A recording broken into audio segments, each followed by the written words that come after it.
Welcome to Episode 18, Effective Treatment Strategies for the Treatment of African American Individuals by Tia Brisco, licensed marriage and family therapist. From Clearly Clinical, learn, grow, shine.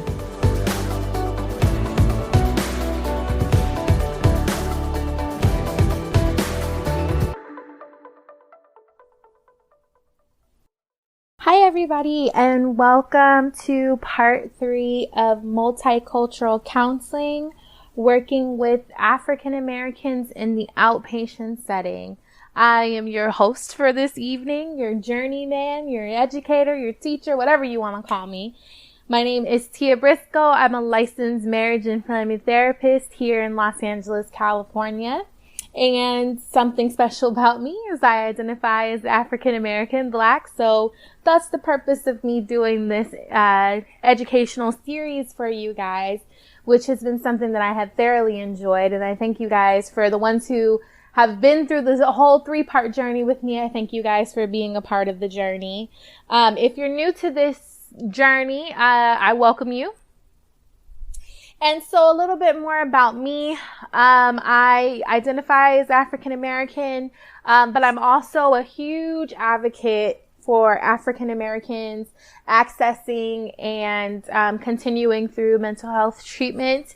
It's something I'm very passionate about. As both a person and a clinician, it's something that I've devoted most of my life studying to, my life working towards. And so it's a huge part of my life. And I wanted to make sure to share such a big part of my life with you guys because I get a lot of questions about working with African Americans and how to be supportive and what they feel like the community needs, especially with the political climate and everything that's kind of going on in the world. It's super exciting for people to come and ask, how can we better serve, the population that you're a part of.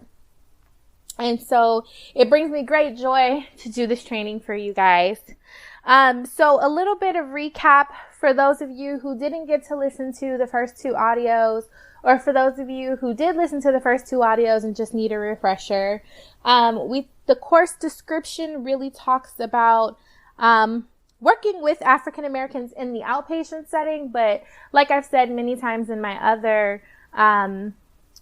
parts, that it's not just in outpatient, but because I know many of you guys are either outpatient therapists or agency therapists, I want to make sure that it's tailored to all people. But it just says outpatient. So it could be for inpatient as well. So don't be too fearful of joining all of the good stuff. And so one last time, I want to give you guys the course description. So I'm going to read it verbatim. As mental health professionals, we are often pioneers in finding the needed support for individuals who require the most support. During this time in history, African Americans and Black individuals are seeking mental health services at a much higher rate than ever before. This course will outline some of the roadblocks that hinder African Americans, aka Part 1, from seeking treatment, ways to increase the likelihood of success in treating African Americans, Part 2, and treatment modalities that have been considered most successful in treating African Americans. That's Part 2 and Part 3, and a little bit of Part 1.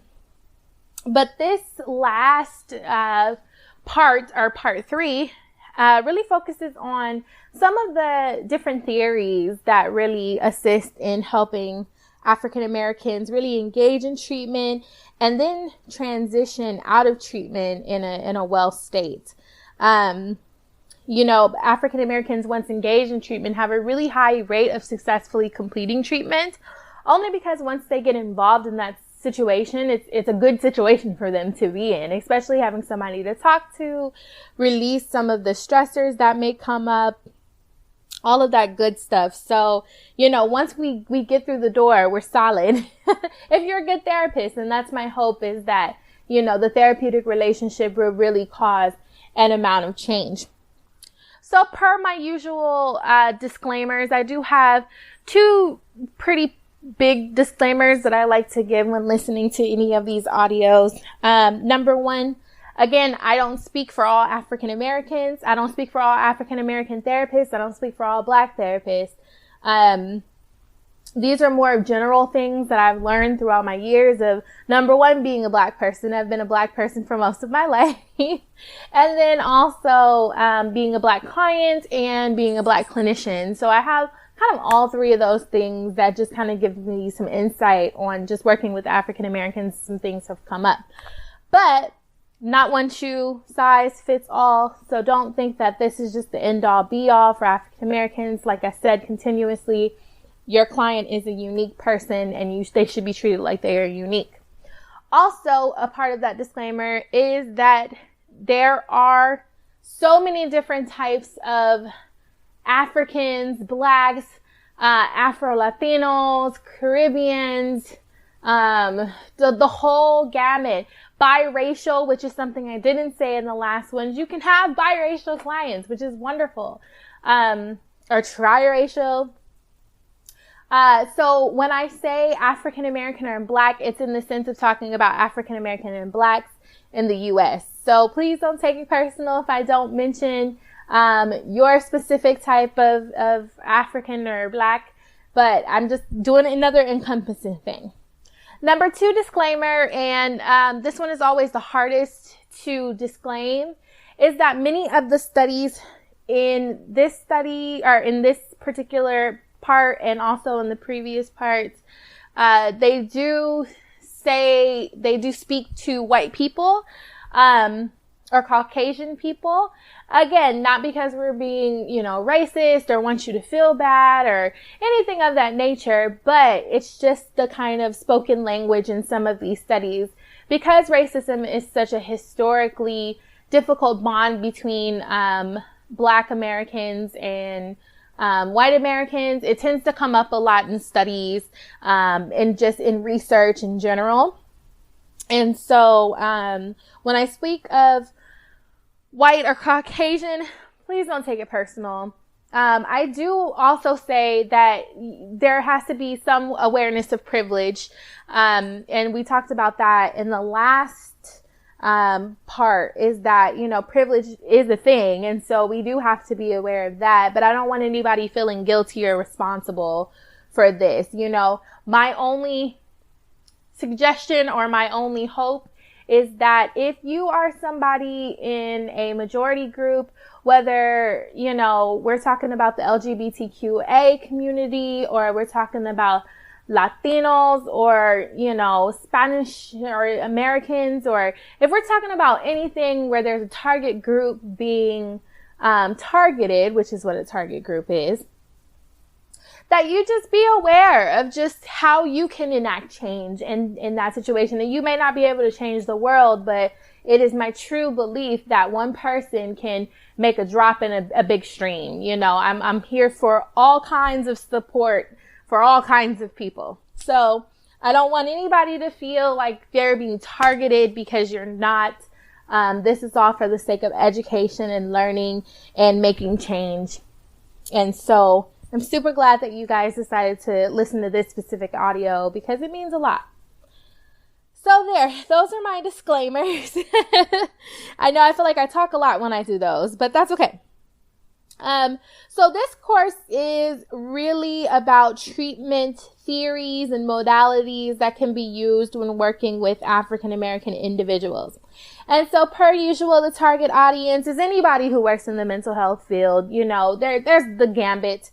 I have gone through so many different types of clinicians and counselors and therapists and social workers. So I'm not going to give the whole list. The whole list is available online, but just know that if you work in mental health, this is for you. Even if you don't, if you work in public policy or et cetera, this is for you.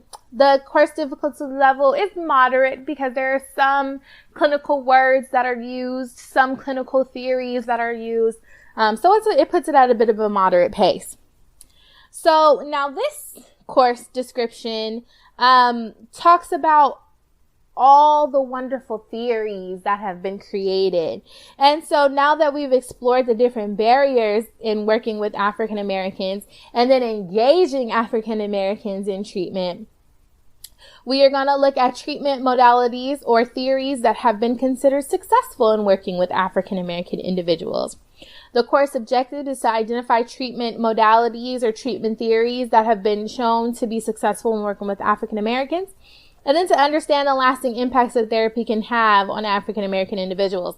So we're looking more so at termination now and just how the course of treatment has impacted this person.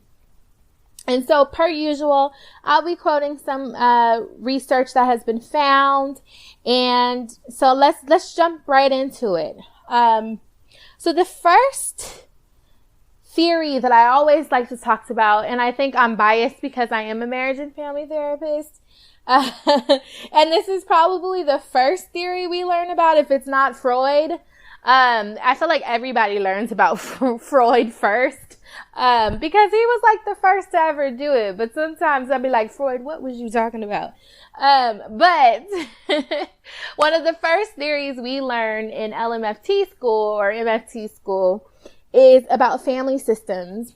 And so I really like to use family systems first and foremost before I branch off into some of the other theories that are really important. Because I feel like family system really encompasses the African American experience. Again, in my previous parts, I really talked about how African American have such close ties to their families. You know, even if the family is broken, you know, generationally, we've always had just like this love for family. And I'm not going to just say it's African Americans because my grandmother on my father's side is part Italian and her father was Italian. So my grandmother has really strong ties in both cultures. She's super Italian and then she's super black. And so it's really interesting to see her like operate.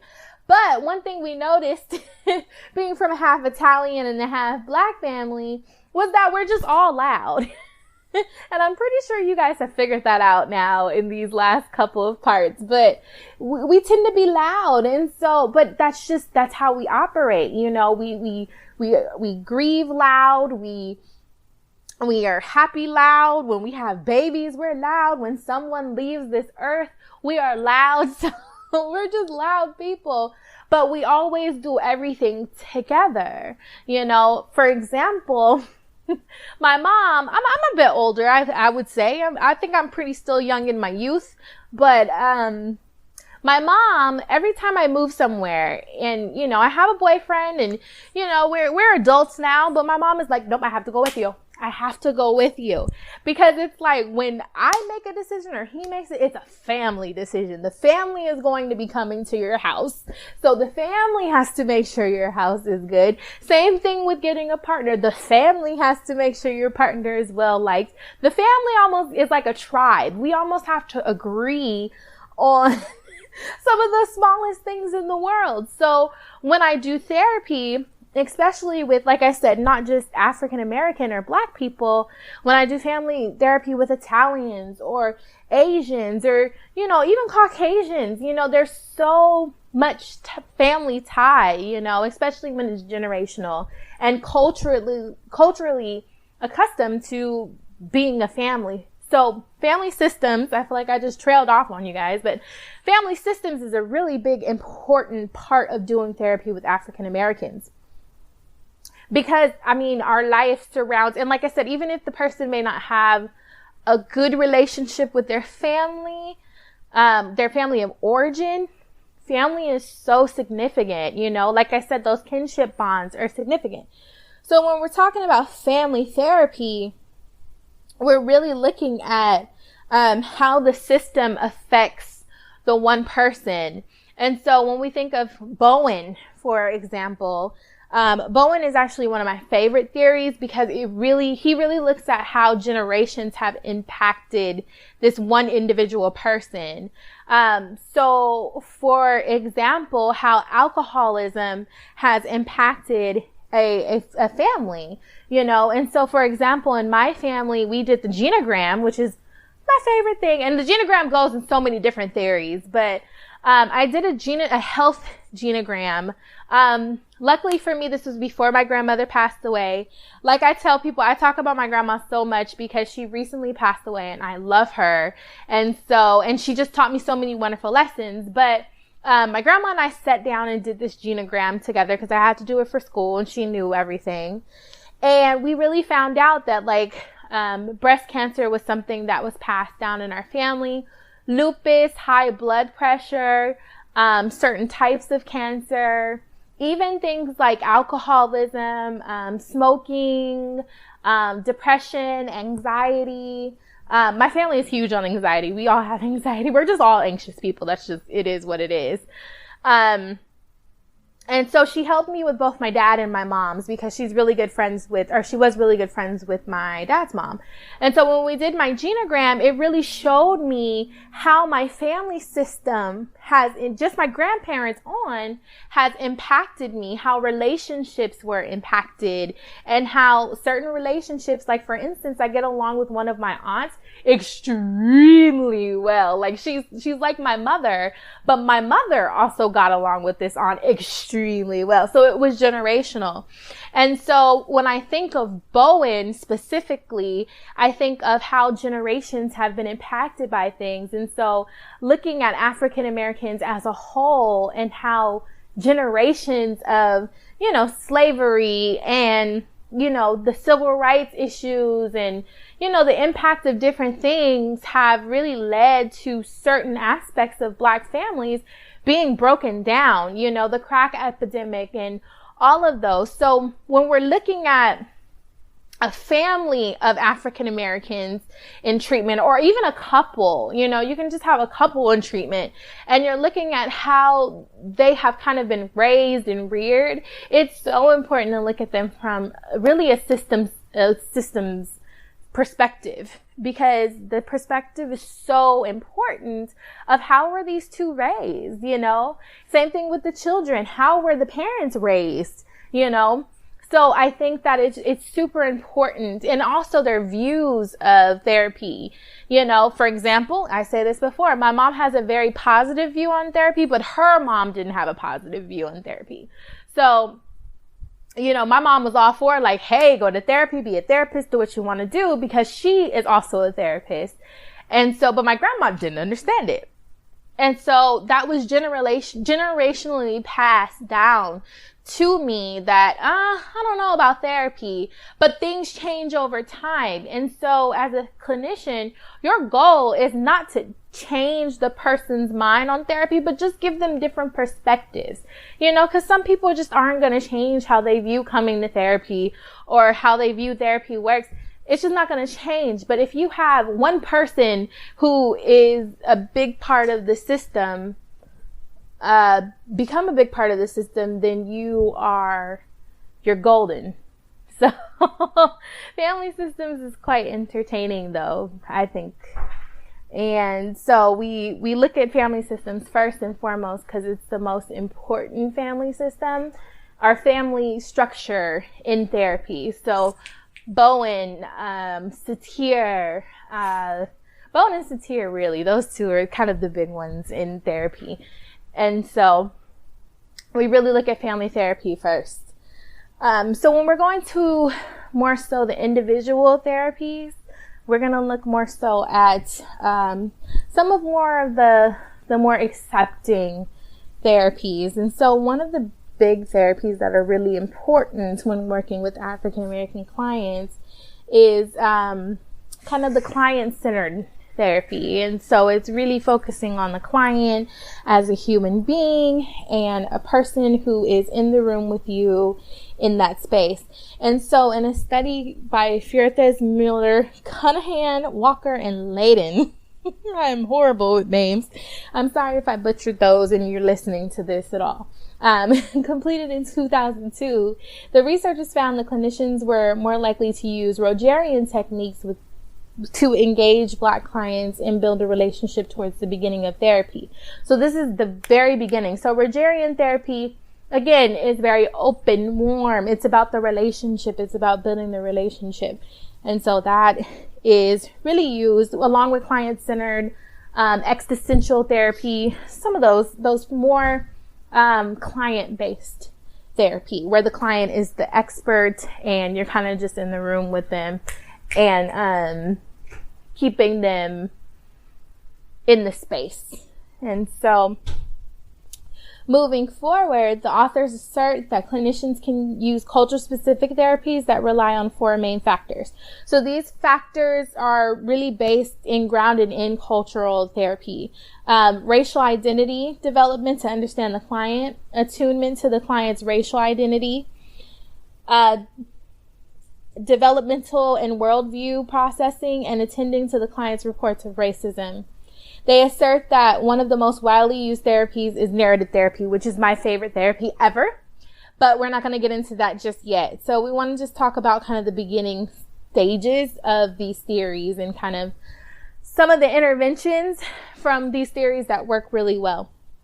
So when we look at racial identity, we're looking at self-esteem. And so I think that's kind of the underlying basis that we need to be fully aware of is how is race and culture impacting this individual's self-esteem?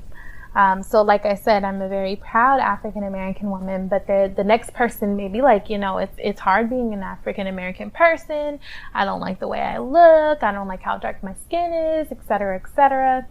And so how do you level racial identity and self-esteem and pride in your racial identity?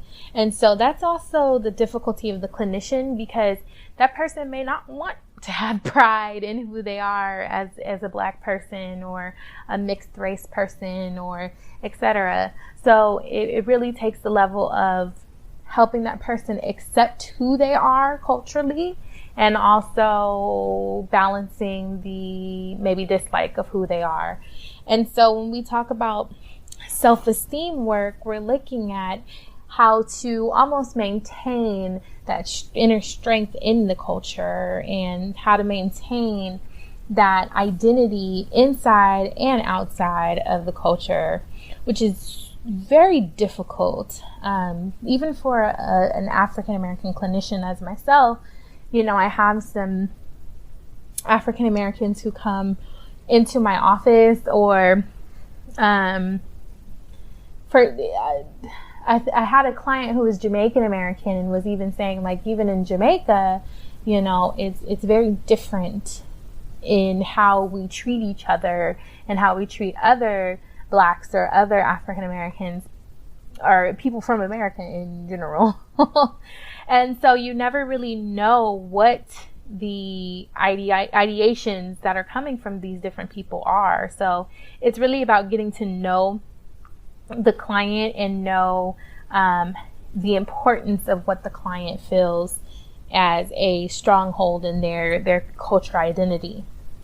And so another thing that may be difficult for specifically Caucasian therapists is helping the client navigate some of the racism that may be coming up for them. I think that it's really hard when you don't have a inside idea of what it's like to have to go through this on the daily. But it doesn't mean you can't work with it. It just means that you are really taking the word of the client and really taking the experience of the client in as value, as they are 100% the experts in their own life. And so, it could be hard for a therapist to really step in and say, how can I, as a person, serve you? It's hard, and I am such a huge supporter of narrative therapy, because I feel like narrative therapy really allows the client to tell their story.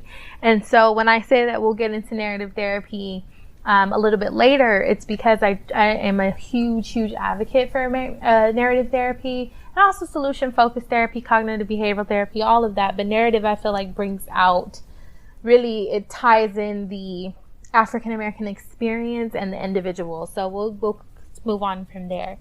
Another theory that I think works really well with African-American individuals, specifically I see this more with African-American teenagers who are still trying to find identity and all that good stuff, is like DBT and CBT. I think that works really well with African Americans because it's a very logical way of doing things. It's a very steadfast way of like, How do your beliefs affect your behavior and impact your thoughts, and et cetera, et cetera.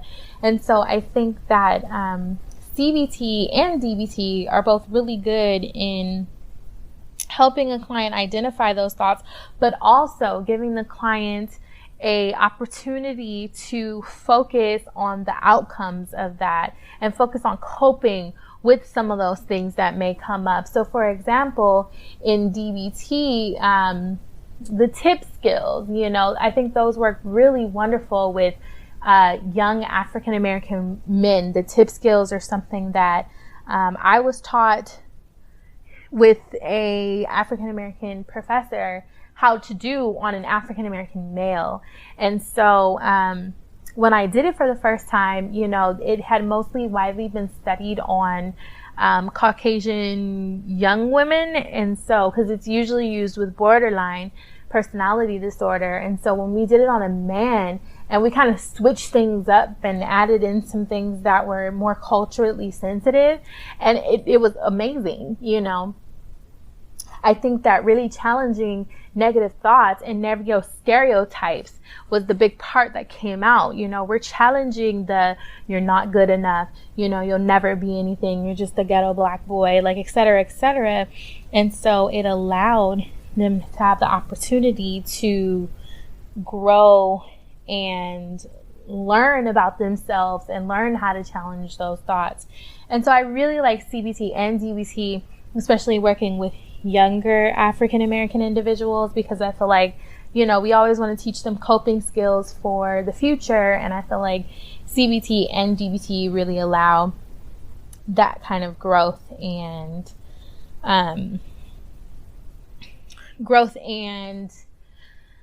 how do I say it? Growth in moving forward. If I'll just put it that way. I couldn't think of the word, so I'll just say moving forward. Some other therapies that are really cool to use with African Americans that not a lot of people do. Existential therapy. That's one of my favorites to use with older African American adults. So like, our geriatric population.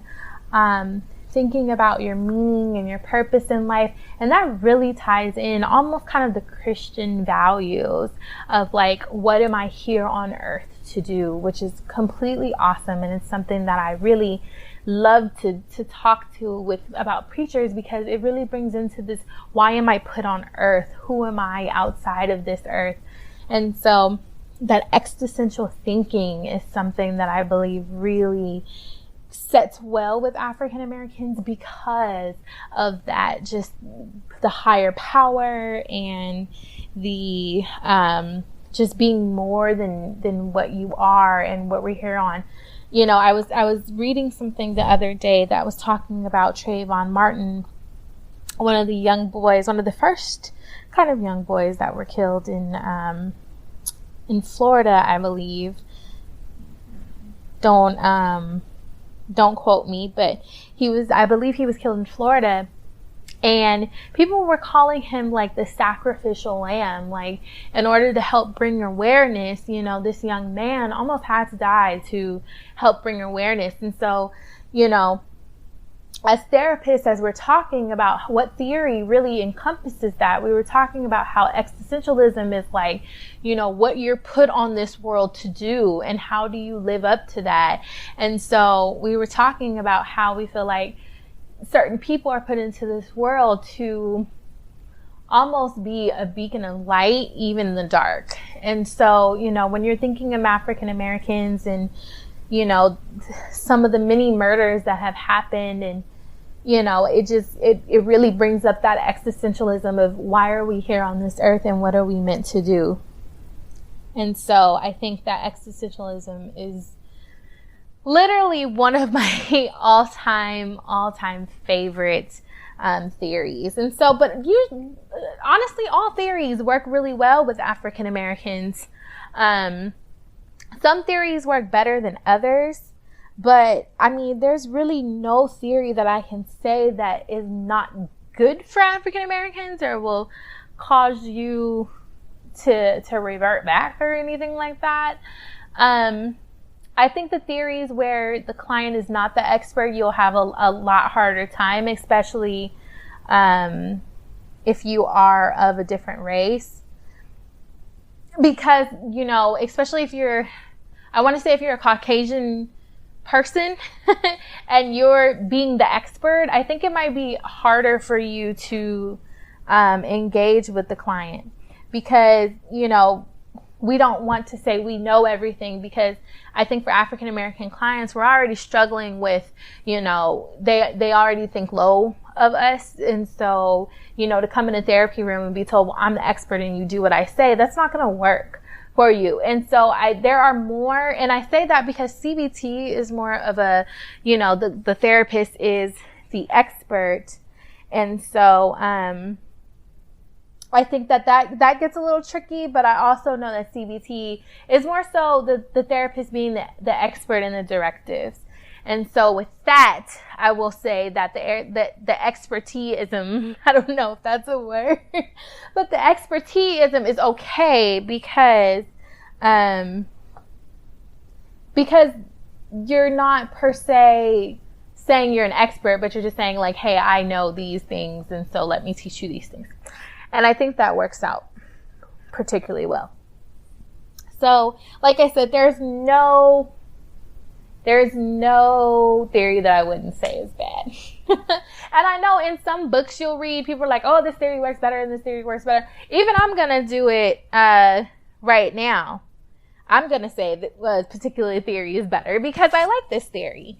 And it's been shown to work really well with African American individuals. And so, yeah, so let's get into my prized favorite therapy, which is narrative therapy. Woo! Yay! So much fun. I'm sorry, I make myself laugh sometimes. I hope you guys are enjoying this as much as I am. So let's talk a little bit about narrative. So narrative therapy is a really important therapy to me because, you know, I have just had a love for narrative therapy since I first became a therapist. I remember hearing about it in school, and my professor was like, you know, I think that you're going to like this theory. And I was like, you always tell me you think I'm going to like a theory. And so, so when I first heard about narrative therapy, it was in a sense of like storytelling. And so I'm like, well, that's weird. Like, what is storytelling? And I'm like, there's storytelling in therapy? I thought therapy was nothing but storytelling. And so I'm like, I don't get what you're saying. So, when he told me about it, I was like, this is awesome. This is wonderful. And so he was like, look it up, read it, and let me know what you think. And I was wondering why he was telling me to do this and not telling anybody else to do this. But lo and behold, it was because he wanted me to, get the cultural sense of it. And I was like, the cultural sense, like, why does that matter? And he basically told me because this is a part of the culture that African Americans kind of build for themselves and how they storytell. And I think this is wonderful. So after a while, after a bunch of arguing with him and like, I don't understand why you want me to do this, he basically told me, you know, go do the theory. Just go do the theory. Tell me what you think. Do some of the interventions. And lo and behold, it became my favorite theory. And I'll explain to you why. So in African American culture and in African American society, storytelling is a huge part of our lives. We live off of telling stories and hearing stories. It's how we pass down our culture, our beliefs, our family heirlooms. They're all in stories. And so when there's a theory that comes up that really talks about changing those negative stories, it almost comes easily to us. in slavery days, and I go back to slavery because so much of slavery has impacted the Black community and just how we operate now. Nothing was allowed to be written down for us. We didn't have manuscripts or, stories, so we had to pass down these different things generational wise.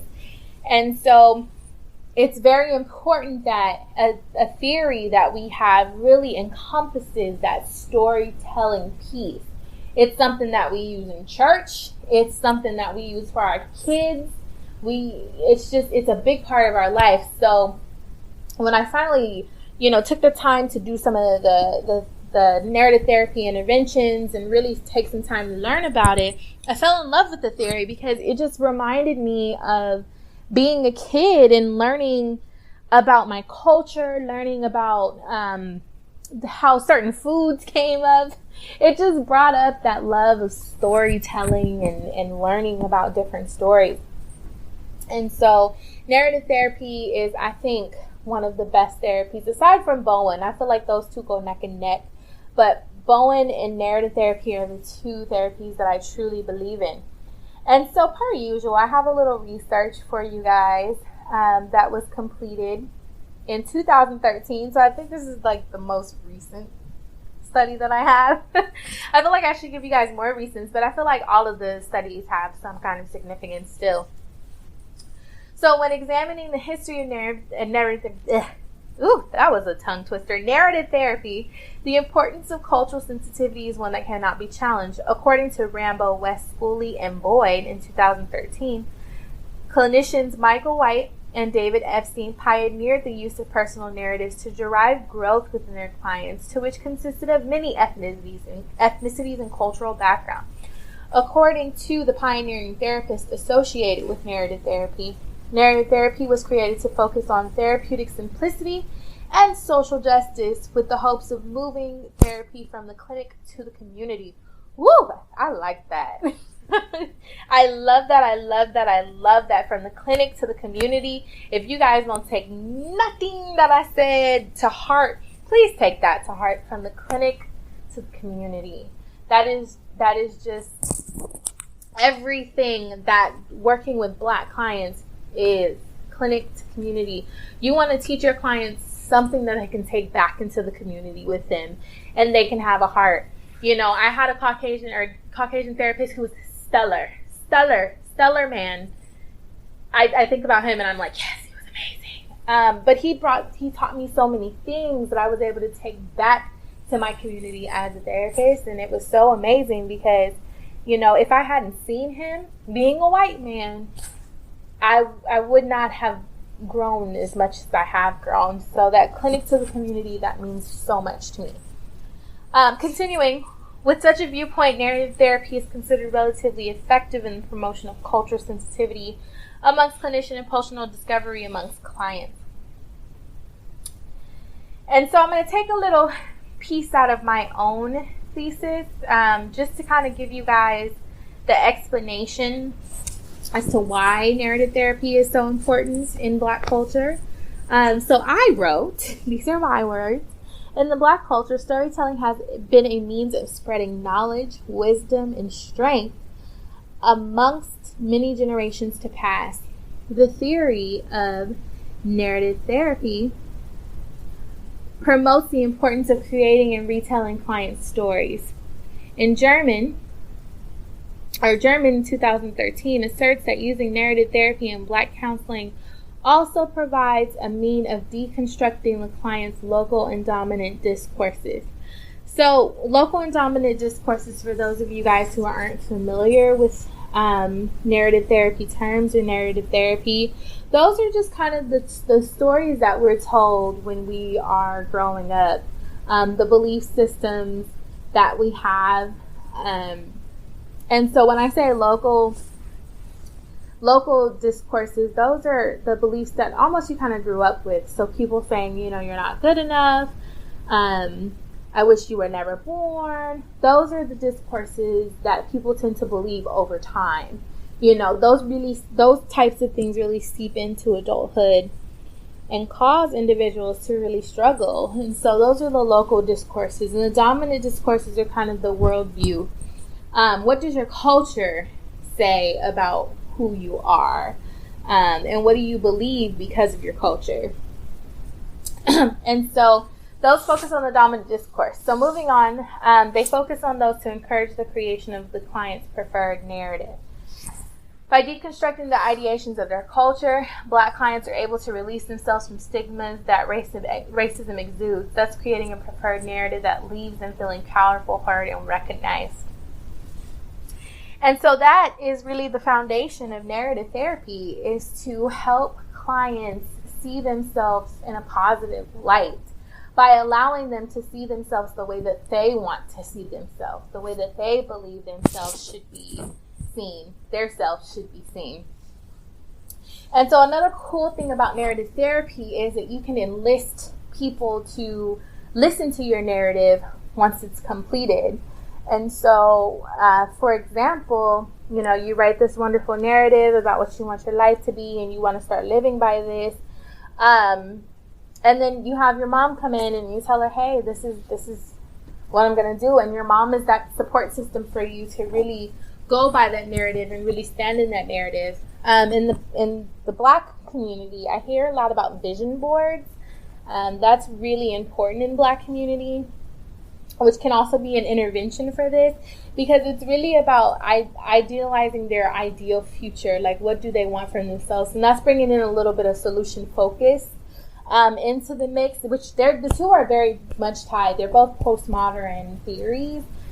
And so you're bringing in solution focus into the mix by saying, like, what is your ideal future? What do you want for yourself? What do you see yourself in 5 years? And so a lot of African Americans that I know, they like to vision board. But I think all people would like to vision board. But I see it a lot in like parties and, get-togethers, and we call them functions. At functions, people tend to vision board.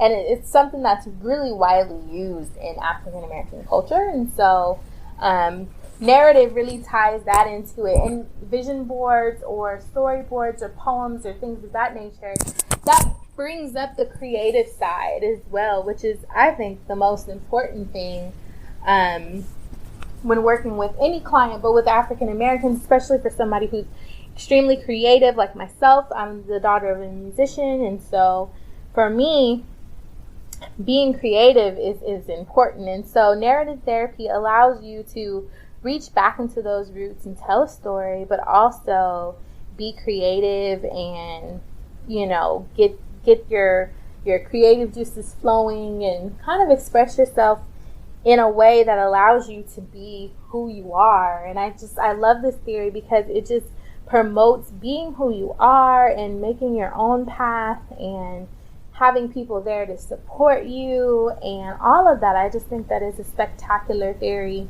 I think I'm biased to that theory only.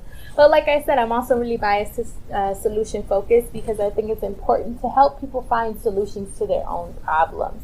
And so I think those two postmodern theories really encompass Black culture now. Like I said, I think Bowen does a wonderful job of incorporating the generational issues that may be coming up, and that can be incorporated in family. But as an individual client, I think narrative therapy, solution focused therapy, cognitive behavior therapy, DBT, those are all really strong bases for a client. And then you can kind of spread off to some existential interventions or some Jungian interventions, or the empty chair, and things that really allow the client to kind of dive deep. But I feel like the surface, which is culture and race and ethnicity, that really has to be worked out before a lot of that can be worked out. Because like I said in the last part, in part 2, that, it's hard walking around in a world where you don't know if you're going to make it home because of the color of your skin. And I feel like for the large group of minorities, especially my Black males and my Latino, Hispanic, Spanish males, that's a big weight to carry on your shoulders. And so, having that narrative in there by saying, let's deconstruct this and write your own story, and then having a little bit of that solution focus and how can we create the best of your life, and then having some CBT, how are those thoughts trending, just mixing it all together. Bowen, how has your parents and your father and XYZ dealt with, racism, and all of that mixed together is really a good melting pot for having a good relationship, a good outpatient standing relationship with an African American person. And so I think it's very important that we don't just allow ourselves to stay in one place because, you're like, well, I don't want to touch the racism thing. But touch it. It's okay. You're not going to die because you touched it. Touch it and see what happens. See if the client is willing to open up to you about that.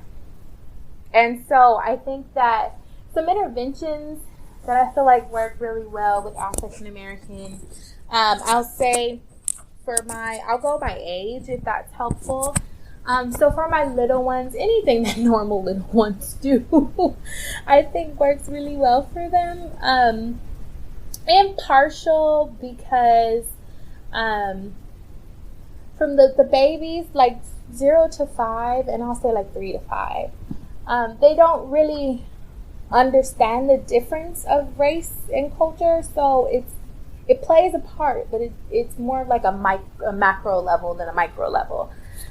For them, it's more so, they know that they look different, and they know that their friend doesn't look like them, but they're still trying to figure out what a boy and a girl is, or everything in between.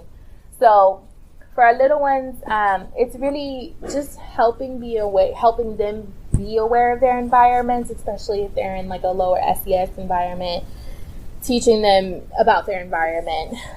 For your elementary age students, that's when they're learning how to deal with kind of the racial differences and where they come from, and a lot of them start therapy at this age, and so, and a lot of our African American young boys start getting the race talk at this age, which is a very hard conversation to have in general. It does choke me up a little bit because it is a hard conversation to have with a 5 or 6 year old, and so people were shocked.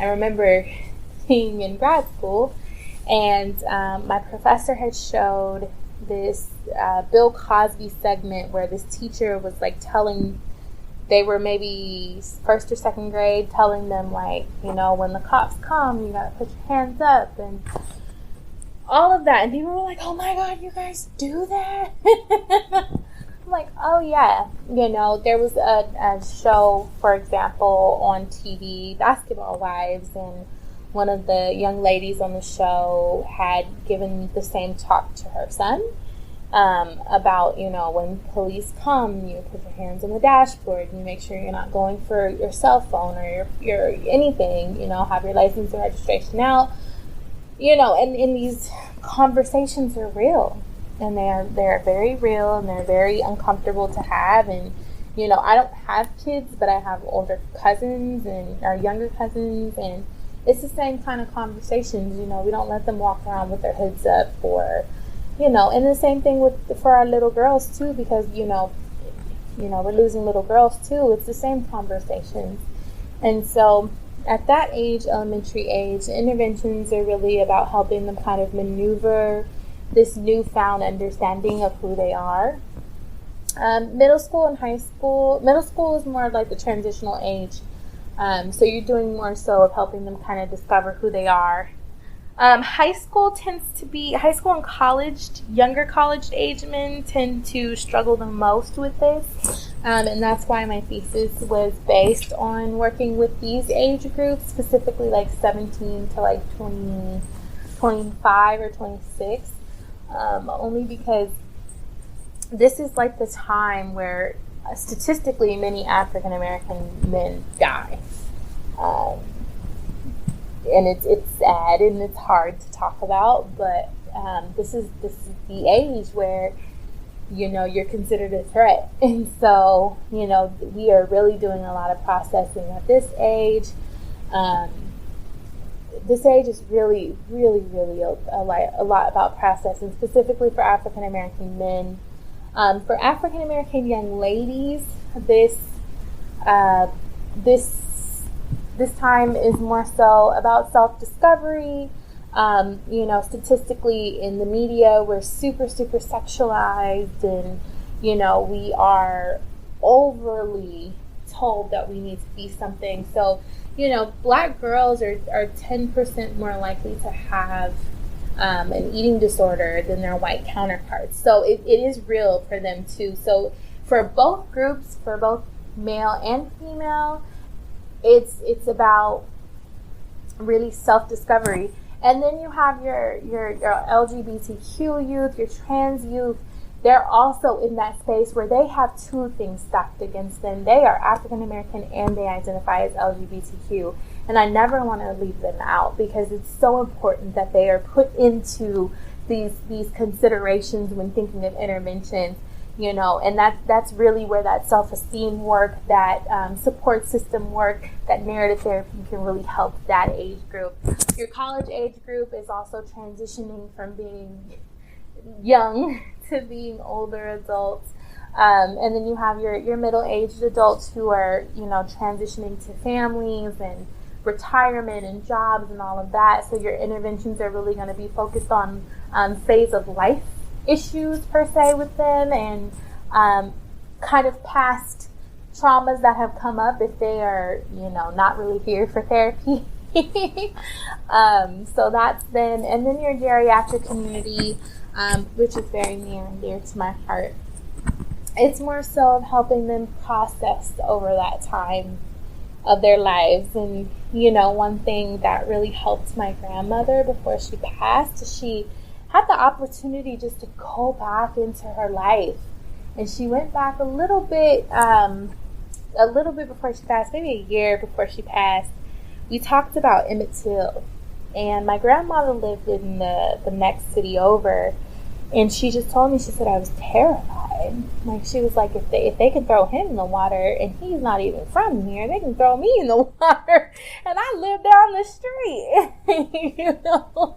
So, she was terrified. And she took that into adulthood. That same fear that she had when she was, I want to say, in high school or maybe younger, she took that into adulthood with her. And she was somewhat always distrusting of people, and very cautious about how we moved as her grandchildren in the world and her children. And so I got the opportunity to process that with her and my grandfather, who's still alive.